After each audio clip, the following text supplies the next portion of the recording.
ಒಬ್ಬ ಕಂಪನಿಯ ಮಾಲೀಕ ಯಾವಾಗೆಲ್ಲ ಒಂದು ಡೀಲ್ ಫಿಕ್ಸ್ ಮಾಡೋದಕ್ಕೆ ಹೋಗ್ತಿದ್ರು ಆಗ ಅವರು ತಮ್ಮ ಜೊತೆ ತುಂಬಾ ಲೇಜಿ ಎಂಪ್ಲಾಯ್ನ ಕರ್ಕೊಂಡು ಹೋಗ್ತಿದ್ರು. ಇವನು ಸದಾ ಆಫೀಸ್ಗೆ ಲೇಟ್ ಬರ್ತಿದ್ದ ಮತ್ತೆ ತನ್ನ ಕೆಲಸನೂ ಕೂಡ ಸರಿಯಾಗಿ ಮಾಡ್ತಿರಲಿಲ್ಲ. ಬಟ್ ಆದ್ರೂ ಸಿಇಒ ಅವನಿಗೆ ಎಲ್ಲಾ ಕಡೆ ಕರ್ಕೊಂಡು ಹೋಗ್ತಿದ್ರು. ಕಂಪನಿಯ ಬಾಕಿ ಎಂಪ್ಲಾಯ್ಗಳು ಸದಾ ಅವನಿಂದ ಬೇಜಾರಾಗಿದ್ರು, ಯಾಕಂದ್ರೆ ಇವರೆಲ್ಲರೂ ಅವನಿಗಿಂತ 1000 ಪಟ್ಟು ಚೆನ್ನಾಗಿ ಕೆಲಸ ಮಾಡ್ತಿದ್ರು. ಇದೇ ರೀತಿಯ ಒಂದು ಡೀಲ್ ಅಲ್ಲಿ ಆ ಕಂಪನಿಯ ಮ್ಯಾನೇಜರ್ ಸಿಇಒಗೆ ಹೇಳ್ದ, ಸರ್ ನೀವು ಪ್ರತಿಯೊಂದು ಡೀಲ್ ಅಲ್ಲಿ ಆ ವ್ಯಕ್ತಿನ ನಿಮ್ ಜೊತೆ ಕರ್ಕೊಂಡು ಹೋಗ್ತೀರಾ, ಈ ಡೀಲ್ ಅಲ್ಲಿ ನಮ್ಮನ್ನ ನಿಮ್ ಜೊತೆ ಕರ್ಕೊಂಡು ಹೋಗಿ.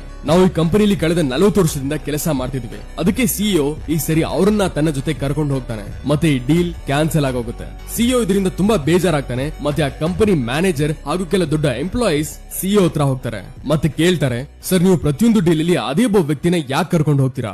ಆಗ ಸಿಇಒ ಎಲ್ಲರಿಗೂ ಅರ್ಥ ಮಾಡಿಸ್ತಾರೆ, ನೀವೆಲ್ಲರೂ ನಿಮ್ಮ ಫೀಲ್ಡ್ ಅಲ್ಲಿ ತುಂಬಾ ಚೆನ್ನಾಗಿದ್ದೀರಾ, ಆ ಎಂಪ್ಲಾಯಿ ನಮ್ಮ ಫೀಲ್ಡ್ ಅಲ್ಲಿ ಅಷ್ಟೊಂದು ಚೆನ್ನಾಗಿಲ್ಲ, ಅವನು ಸರಿಯಾಗಿ ಕೆಲಸ ಮಾಡೋದಕ್ಕಾಗಲ್ಲ.